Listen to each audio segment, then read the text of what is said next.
On a recent interview with Project Unity, Ross Coulthart dropped some huge bombs, one of which there's a giant UFO so big it can't be moved, and there's been a building built on top of this son of a gun.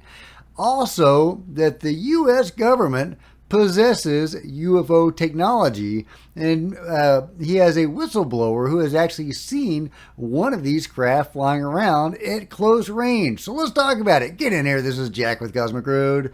I talk about UFOs and the paranormal. Please hit like, please subscribe, please share on social media, and let me know what you think in the comments below. Ross Coulthart is a goldmine of information and juicy rumors and nuggets, not just rumors, but actual facts that have been verified by some, such as the David Grush story. And this is the latest bombshell that there is a UFO so big it can't be moved. The question put to him, they're talking about the new laws that might compel the control group to pony up with the UFO goods, or at least provide Arrow access and information about them. And this is hopefully going to be enacted within 6 months, and it'll give them 6 months to, give Arrow the information. Well, it's Arrow, led by Sean Kirkpatrick. So, I don't have a whole lot of hope for that, but, it's something. It's something. And, B, it does give them a year to hide this stuff if they didn't want to give it up to the lovely Dr. Sean Kirkpatrick. So Ross is asked about this, and here is what he has to say. It gives holders of non-Earth origin or exotic U.A.P. material 6 months to make it available to the all-domain anomaly resolution office. Yeah, but Ross, doesn't that just give them 6 months or more to hide their shit? Okay. People are going to question what I'm about to say. What if some of that shit is so big it can't be moved? Is that what you're saying, Ross? Is that what you've been told? That's exactly what I'm saying. How big is big? Big. So big they built a building over it. In a country outside of the United States of America. I know that sounds preposterous, and I know, oh my God, you can just hear them now, the bleating debunkers. Let's see this investigated. Let's just see what happens. Let's test these allegations before the Congress. It's very, very easy for people to go, oh, there's no evidence, oh my goodness me, let's just go away and ignore it. Let's test it. We haven't even got there yet. There's a whole cadre of supposed experts on social media who are saying it can't be, therefore it isn't. And that's been the default for so many years. It can't be, therefore it isn't. Imagine if what Mr. Grush is saying is true. Think about the implications of that. And imagine if, as I've just intimated to you, some of these objects are not capable of being moved because they're too bloody big. That's pretty astonishing. Have you said that before? No, you're the first. See, I always save something for you, Jay. Always save me a little something. No, seriously though, Ross, that's nuts. So you were told by someone, a trusted source, I imagine, that multiple yeah. That there is boom, there you go, a giant freaking UFO so big it can't be moved. It's huge, it's colossal. Is it one of these football stadium-sized UFOs that we've heard about, or something even bigger? What do you think? How big is this sucker? What is the building built on top of it? This is got to be a big building, right? So this might be a building that we are familiar with. Are we talking the pyramids? Are we talking the Vatican? What are we talking about? Let me know your thoughts. What building is built atop this giant freaking UFO that is so big it can't be moved? And so, is this going to be one of the UFOs whose information is presented to the lovely Dr. Sean Kirkpatrick and then dismissed? Or is this, will something actually happen with this? will the public ever get to see this UFO or see any evidence of it or any facts about it? I really, really want to know.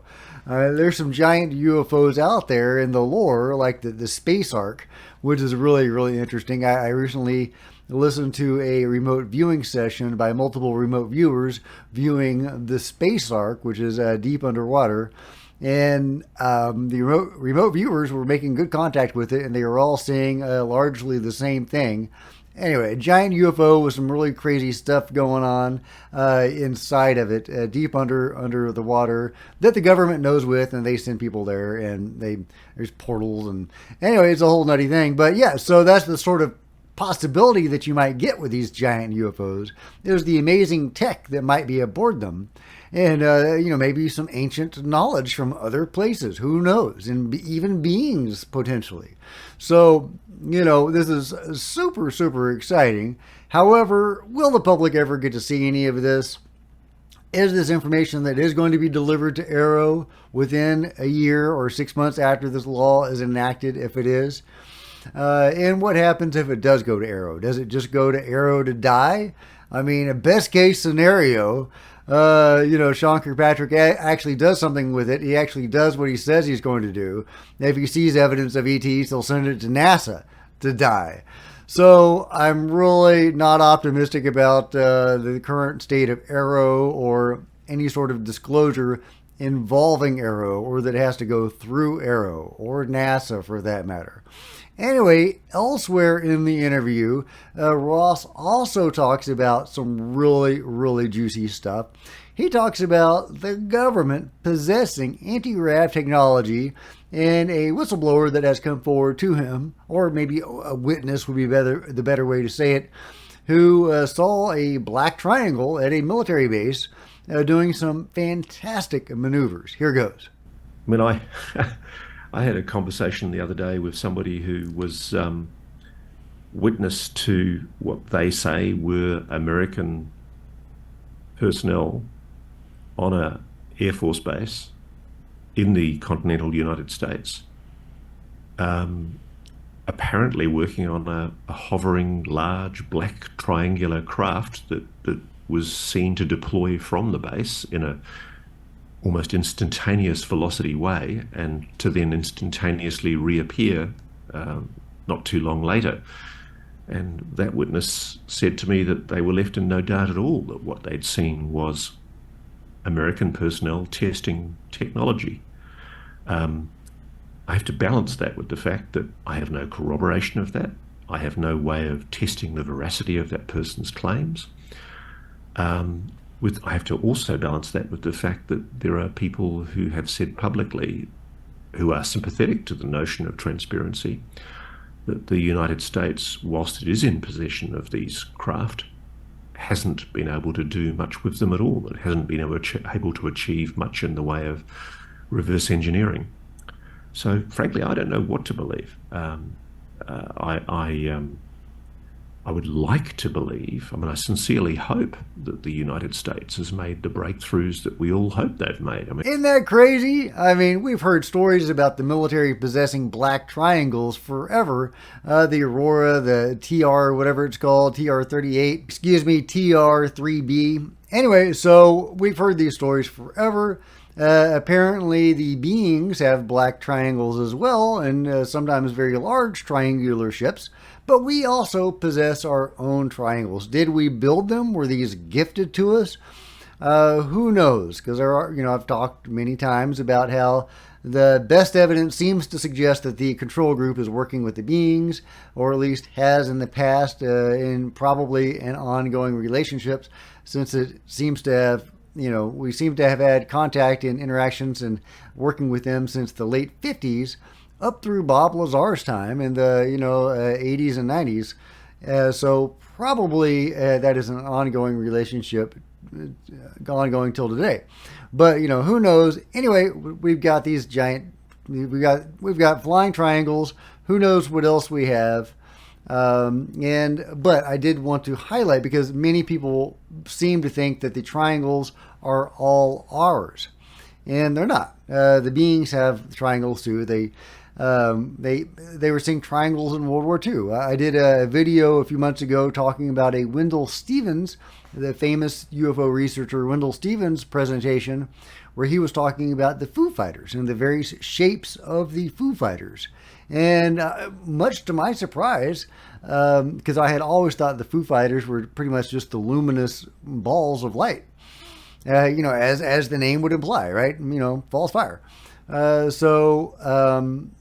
But apparently the Foo Fighters came in all shapes and sizes, the same sorts of shapes and sizes of UFOs we're seeing today, from cigar-shaped craft, giant cigar-shaped craft, to triangles, to flying saucers, etc. They all were present over the battles of World War II. In any case, I think it's also worth noting his reservations that some people who have come forward talking to him about this have said that, yes, we have tried to reverse engineer this stuff and failed. And that to me is very, very interesting, because that is a persistent claim by some on the inside, including some fairly high level credible sources. The information that they're getting suggests that we have tried to reverse engineer this stuff and not been able to. And yet we're flying around in these things. So what does that mean? Let me know your thoughts in the comments below. Also, let me know what you think about the giant UFO, what building might have been built on top of it, and what any of this means for the future of UFO disclosure. What would Sean Kirkpatrick do if evidence was presented to him about a giant UFO? Would he be compelled to share that by some mechanism within the legislation? That would be really interesting. Does the legislation have any control over the control group? Does it have any bearing at all? Are we actually going to be able to pry open the armor of the control group? Because it's very possible that the David Grush story is the chink in the armor.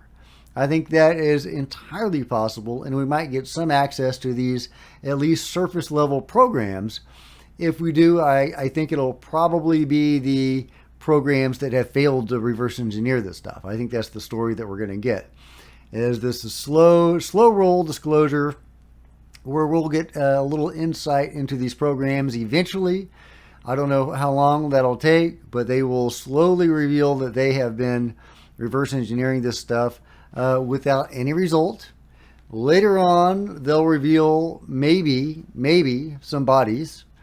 And maybe 50, 100 years later, they'll talk about the real stuff, the deeper level stuff, working with the beings, flying their own UFOs, assisting in abductions, God knows.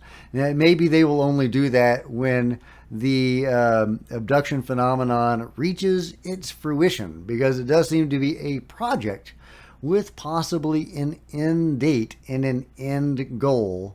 And, who knows, maybe we'll live to see what that is, whether they're here to assist in the ascension of mankind and Gaia into the fifth dimension, or world takeover. We may find out. Anyway, let me know your thoughts in the comments below. This is Jack. Please give this video a big thumbs up if you would. I sure would appreciate it. Smash the subscribe button and the bell to be notified of future videos. You don't want to miss a thing. Join me on social media. There's Facebook and Twitter links below. Love it if you would follow me there and share these videos when they go live. That'd be awesome, and that'd be really helpful for the channel. And there are plenty of other videos to check out on the channel. Until next time, this is Jack with Cosmic Road signing out.